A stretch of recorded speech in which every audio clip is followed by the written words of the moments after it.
ಎಲ್ರಿಗೂ ನಮಸ್ಕಾರ ಸ್ನೇಹಿತರೆ. ಎಲ್ಲೋ ಒಂದು ಕಡೆ ಇವತ್ತಿನ ಒಂದೊಂದು ಎಳೆಯನ ಪ್ರತಿನಿತ್ಯನೂ ನಿಮಗಾಗಿ ಹೊಸತನವನ್ನು ಮತ್ತು ಹೋರಾಟನ ಮುಂದುವರಿಸ್ಕೊಂಡು ಬರ್ತಾನೆ ಇದ್ದೀನಿ. ಹಾಗೆಯೇ ಮತ್ತು ಈ ಒಂದು ವ್ಯವಸ್ಥೆಯಲ್ಲಿ ಬದಲಾವಣೆ ಆಗಬೇಕು. ನೀವು ಬದಲಾದರೆ ಈ ವ್ಯವಸ್ಥೆ ಬದಲಾಗುತ್ತೆ. ಮೊದಲು ಯುವತಿಯರಿಗೆ ಒಂದು ಮಾರ್ಗದರ್ಶನ ಬೇಕು, ಮತ್ತು ಪುಣ್ಯಾತ್ಮ ತಂದೆ ತಾಯಿಗಳಿಗೆ ಅರಿವು ಬೇಕು. ಒಂದು ಹೊಸ ಯುವ ಪೀಳಿಗೆಗಳಿಗೆ ಹೊಸ ದಾರಿ ಬೇಕು. ಎಲ್ಲೋ ಒಂದು ಕಡೆ ರ್ಯಾಪಿಡು, ಝೊಮ್ಯಾಟೊ, ಸ್ವಿಗ್ಗಿ, ಪೋರ್ಟರು ಇವಕ್ಕೆ ಏನಾದರೂ ಲೈಸೆನ್ಸ್ ಇದೆಯಾ? ಲೈಸೆನ್ಸ್ ತೊಗೊಂಡಿದ್ದಾರಾ? ಏನಾಗ್ತಿದೆ ಇಲ್ಲಿ? ಒಂದು ಮನೆ ಕಟ್ಟಬೇಕು ಅಂತ ಹೇಳಿದ್ರೆ ಲೈಸೆನ್ಸ್ ತೊಗೋಬೇಕು. ಒಂದು ಟೂ ವೀಲರ್ ಓಡಿಸ್ತೀವಿ ಅಂದರೆ ಲೈಸೆನ್ಸ್ ತೊಗೋಬೇಕು. ಒಂದು ನಲ್ಲಿ ಕಲೆಕ್ಷನ್ ತೊಗೋತೀವಿ ಮನೆಗೆ ಅಂದರೆ ಲೈಸೆನ್ಸ್ ತೊಗೋಬೇಕು. ಒಂದು ಎಲೆಕ್ಟ್ರಿಕ್ ಇದು ತೊಗೋತೀವಿ ಅಂದರೆ, ಮನೆಗೆ ಕರೆಂಟ್ ತೊಗೋತೀವಿ ಅಂದರೆ ಪರ್ಮಿಷನ್ ಬೇಕು. ಒಂದು ಲ್ಯಾಂಡ್ ತೊಗೋತೀವಿ ಅಂದರೆ ಅದಕ್ಕೆ ಪರ್ಮಿಷನ್ ಬೇಕು. ಎಲ್ಲದಕ್ಕೂ ಒಂದು ಸರ್ಕಾರಗಳು ಇವತ್ತು ನಿಗದಿ ಮಾಡಿದೆ. ಒಂದು ಟ್ಯಾಕ್ಸನ್ನ ಮತ್ತು ಆ ಒಂದು ಇದಕ್ಕೆ ಏನು ಪರ್ಮಿಷನ್ ಅಂತ ಏನಿದೆ ಅದಕ್ಕೆ ಕೊಡಬೇಕು. ಅದಿಲ್ಲದೆ ಇವತ್ತು ಸ್ವಿಗ್ಗಿ, ಝೊಮ್ಯಾಟೊ, ಪೋರ್ಟರು ಇವುಗಳು ಏನು ರ್ಯಾಪಿಡು ಇವುಗಳು ಏನು ಇಷ್ಟ ಬಂದಂಗೆ ಇವತ್ತು ಒಂದು ಆ್ಯಪ್ನ ಕ್ರಿಯೇಟ್ ಮಾಡಿಕೊಂಡು ಇಲ್ಲಿ ನಮ್ಮ ರಾಜ್ಯದವರ ಹೊರ ರಾಜ್ಯದವರ ಯಾವುದೂ ತಿಳಿದಿಲ್ಲ.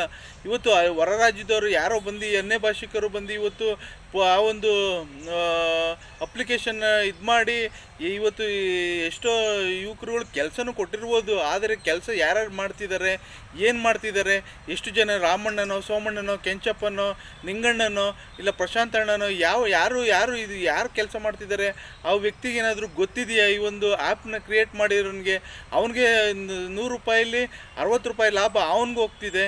ಇನ್ನು 40 ರೂಪಾಯಿ ಇವತ್ತು ಕೆಲಸ ಮಾಡಿಕೊಂಡು ಇವತ್ತು ಕಷ್ಟಪಡ್ತಿರುವಂಥ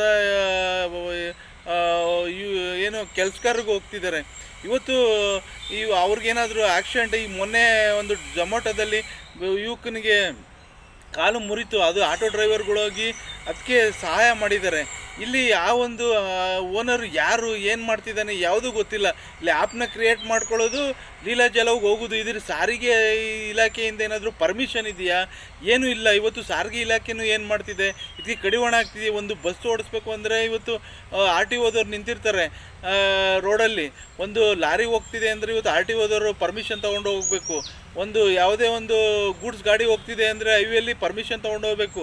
ಆದರೆ ಝೊಮ್ಯಾಟೊದವ್ರಿಗೆ ಇದು ಯಾವುದೂ ಇಲ್ಲ. ಇವತ್ತು ಯಾವುದೇ ಒಂದು ಇನ್ಶೂರೆನ್ಸ್ಗಳಿಲ್ಲ. ಯಾವುದೇ ಒಂದು ಏನು ಕೆಲಸ ಮಾಡ್ತಿರೋವಂಥವ್ರಿಗೂ ಸಹ ಯಾವುದೇ ಒಂದು ಭದ್ರತೆ ಇಲ್ಲ. ಅವ್ರಿಗೆ PF ಇದೆಯಾ, ಮತ್ತು ಏನು ಇನ್ಶೂರೆನ್ಸ್ ಇದೆಯಾ ಅವ್ರಿಗೆ, ಮತ್ತು ಏನು ESI ಇದೆಯಾ? ಏನೂ ಇಲ್ಲ. ಆದರೂ ಎಷ್ಟೋ ಜನ ಕೆಲಸ ಮಾಡ್ತಿದ್ದಾರೆ. ಇಲ್ಲಿ ಏನಾಗ್ತಿದೆ ಇವತ್ತು ಸಮಾಜದಲ್ಲಿ? ಇವತ್ತು ಇಷ್ಟ ಬಂದಂಗೆ ಫಾಸ್ಟಾಗಿ ಹೋಗೋದು, ಲೀಲಾಜಾಲವಾಗಿ ಹೋಗೋದು, ಏನು ಅರ್ಜೆಂಟಾಗಿ 10 ನಿಮಿಷದಲ್ಲಿ ಡೆಲಿವರಿ ಕೊಟ್ಬಿಡ್ತೀವಿ, ಬೇಗನೆ ಡೆಲಿವರಿ ಕೊಟ್ಬಿಡ್ತೀವಿ ನಿಮ್ಮ ಮನೆ ಬಾಗಿಲಿಗೆ ಅಂತೇಳಿ ಝೊಮ್ಯಾಟೊ, ರ್ಯಾಪಿಡೊ ಮತ್ತು ಹಾಗೆ ಪೋರ್ಟರು ಇವರು ಏನು ಹೋಗ್ತಿರುವಂಥ ಇವರು ಒಂದು ಏನು ಯುವತಿಯರುಗಳು ಏನು ಮನೆ ಬಾಗಿಲಿಗೆ 10 ನಿಮಿಷ ಡೆಲಿವರಿ ಕೊಟ್ಬಿಡ್ತೀವಿ ಅಂತೇಳಿ ಲೀಲಾಜಾಲವಾಗಿ ಫಾಸ್ಟಾಗಿ ಹೋಗ್ತಾರೆ. ಇಲ್ಲಿ ಸಮಸ್ಯೆಗಳಾಗೋದು ಏನು? ಆದರೆ ಅವರ ಕುಟುಂಬಕ್ಕೆ ಯಾರು ಹೊಣೆ? ಏನಾದರೂ ಹೆಚ್ಚು ಕಡಿಮೆ ಆದರೆ ಈ ಒಂದು ತಗೊಳ್ಳುವಂಥ ಒಂದು ಪುಡ್ಗಾಸ್ಗೆ ಏನು ತಮ್ಮನ್ನು ತಾವು ಇವತ್ತು ಬಲಿ ಕೊಟ್ಕೊಂಡ್ರೆ ಅವರ ಮನೆಗೆ ಆಸರೆ ಯಾರು? ಅವರ ಕುಟುಂಬಕ್ಕೆ ಯಾರು ಹೊಣೆ? ಏನಾದರೂ ಏನು ಆ ಆ್ಯಪ್ ಕ್ರಿಯೇಟ್ ಮಾಡಿರುವಂಥ ಯಾರು ಮಾಡಿದ್ದಾರೆ, ಎಲ್ಲಿದ್ದಾನೆ, ಏನು ಒಂದು ಗೊತ್ತಿರಲ್ಲ. ಎಲ್ಲೋ ಅಪ್ಲಿಕೇಶನಲ್ಲಿ ಇದು ಮಾಡ್ಕೊಳ್ಳೋದು, ಡೆಲಿವರಿ ತೊಗೊಳ್ಳೋದು, ಪೇ ಮಾಡಿಸ್ಕೊಳ್ಳೋದು. ಏನು ಇಲ್ಲಿ ಸಾರಿಗೆ ಇಲಾಖೆಯೂ ಸಹ ಏನು ಮಾಡ್ತಿದೆ? ಇವತ್ತು ಸಾರಿಗೆ ಇಲಾಖೆಗಳು ಯಾಕೆ ಕಡಿವಾಣ ಹಾಕುವಲ್ಲಿ ಎಡುತ್ತಿದ್ದಾರೆ?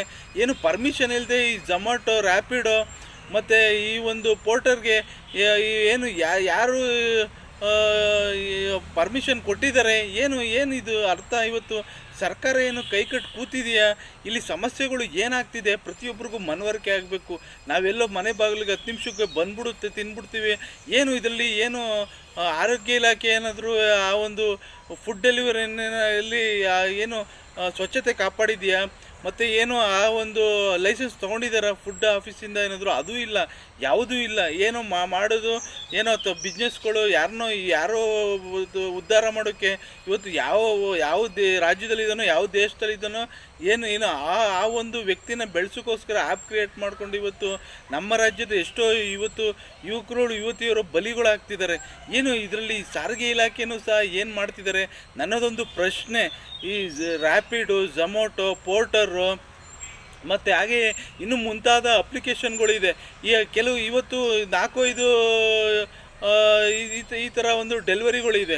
ಇವತ್ತು ನೂರಾರು ಆದರೆ ಇವತ್ತು ಸಾರಿಗೆ ಇಲಾಖೆ ಏನು ಮಾಡ್ತದೆ, ರಾಜ್ಯದ ಜನತೆಯ ಏನು ಆರೋಗ್ಯದ ಮೇಲೆ ಪರಿಣಾಮ ಬಿದ್ದರೆ ಏನು ಅವರ ಆರೋಗ್ಯದ ಪರಿಸ್ಥಿತಿಗಳಾದರೆ ಎಡಗೆ ಟ್ರೈನಲ್ಲೂ ಆರೋಗ್ಯ ಇಲಾಖೆಯೂ ಸಹ ಈ ಒಂದು ಫುಡ್ ಡೆಲಿವರಿಯಲ್ಲಿ ಯಾವುದೇ ರೀತಿ ಲೈಸೆನ್ಸ್ ಕೊಟ್ಟಿಲ್ಲ.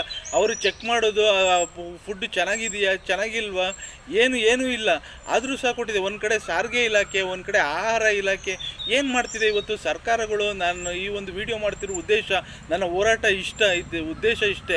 ಇವತ್ತು ಜನಸಾಮಾನ್ಯರಿಗೂ ಅರ್ಥ ಆಗಬೇಕು, ಮತ್ತು ರಾಜ್ಯ ಸರ್ಕಾರಕ್ಕೂ ಅರ್ಥ ಆಗಬೇಕು, ಮತ್ತು ಹಾಗೆಯೇ ಇವತ್ತು ಸಾರಿಗೆ ಇಲಾಖೆಯೂ ಎಚ್ಚೆತ್ಕೋಬೇಕು, ಮತ್ತು ಆಹಾರ ಇಲಾಖೆಯೂ ಎಚ್ಚೆತ್ಕೋಬೇಕು. ಮತ್ತು ಇವತ್ತು ಭದ್ರತೆ ಇಲ್ದಿರುವಂಥ ಎಷ್ಟೋ ಈ ಒಂದು ಝೊಮ್ಯಾಟೊ, ರ್ಯಾಪಿಡೋ, ಈ ಪೋರ್ಟರು ಮುಂತಾದ ಇರುವಂಥ ಎಷ್ಟೋ ಅಪ್ಲಿಕೇಶನ್ಗಳು ಇವತ್ತು ಯೂಸ್ ಮಾಡಿಕೊಂಡು ಇವತ್ತು ಲೀಲಾಜಲವಾಗಿ ಇವತ್ತು ಡೆಲಿವರಿಗಳಾಗ್ತಿದೆ. ಅಂದರೆ ಇದರಲ್ಲಿ ಯಾವುದು ಏನಿದೆ, ಇದರೊಳಗಡೆ ಏನಾಗ್ತಿದೆ, ಅದರೊಳಗಡೆ ಏನಾದರೂ ಪಾಯ್ಸನ್ ಇದ್ದರೂ ಏನಾಗುತ್ತೆ, ಯಾರು ಹೊಣೆ? ಮತ್ತು ಹಾಗೆಯೇ ಅದರಲ್ಲಿ ಕ್ರಿಮಿಕೀಟಗಳು, ಹುಳಗಳು ಇದ್ರೆ ಯಾರು ಹೊಣೆ? ಇವತ್ತು ಜನಸಾಮಾನ್ಯರುಗಳು ಸಹ ಅರ್ಥ ಮಾಡ್ಕೋಬೇಕು. ಯಾವುದೇ ಲೈಸೆನ್ಸ್ ಇಲ್ಲದೇ, ಯಾವುದೇ ಒಂದು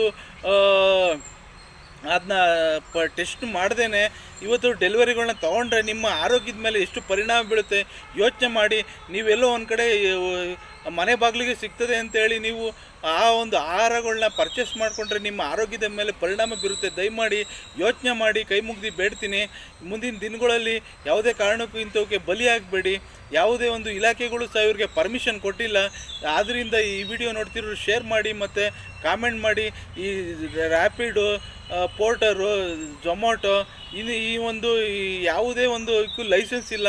ಲೈಸೆನ್ಸ್ ಇದ್ದರೆ ನೀವೇ ಡೆಲಿವರಿ ಆಗುವಂಥ ಟೈಮಲ್ಲಿ ಆಹಾರ ಇಲಾಖೆ ಏನಾದರೂ ನಿಮ್ಗೆ ಕೊಟ್ಟಿದೆಯಾ, ಮತ್ತು ನಿಮಗೆ ಸಾರಿಗೆ ಇಲಾಖೆಯನ್ನು ಕೊಟ್ಟಿದೆಯಾ ಅಂತ ಕೇಳಿ, ಮತ್ತು ನಿಮ್ಮ ಒಂದು ಆರೋಗ್ಯವನ್ನು ಕಾಪಾಡ್ಕೊಳ್ಳಿ. ಯಾವುದೇ ಕಾರಣಕ್ಕೂ ಯಾವುದಕ್ಕೂ ನೀವುಗಳು ಬಲಿಯಾಗಬೇಡಿ. ಮತ್ತು ಇದನ್ನು ನಂಬ್ಕೊಂಡಿರುವಂಥ ಎಷ್ಟೋ ಈ ನಾಡಿನ ಯುವತಿಯರುಗಳು ಸಹ ಬಲಿಯಾಗಬೇಡಿ. ದಯಮಾಡಿ ಈ ವಿಡಿಯೋ ನೋಡ್ತಿರೋರು ಶೇರ್ ಮಾಡಿ, ಕಾಮೆಂಟ್ ಮಾಡಿ, ಅಭಿಪ್ರಾಯವನ್ನು ತಿಳಿಸಿ ಅಂತೇಳಿ ಮುಗಿಸ್ತಿದ್ದೀನಿ. ಎಲ್ರಿಗೂ ಒಳ್ಳೆಯದಾಗಲಿ. ಜೈ ಹಿಂದ್, ಜೈ ಕರ್ನಾಟಕ, ಮತ್ತು ಒಂದೇ ಮಾತರಂ.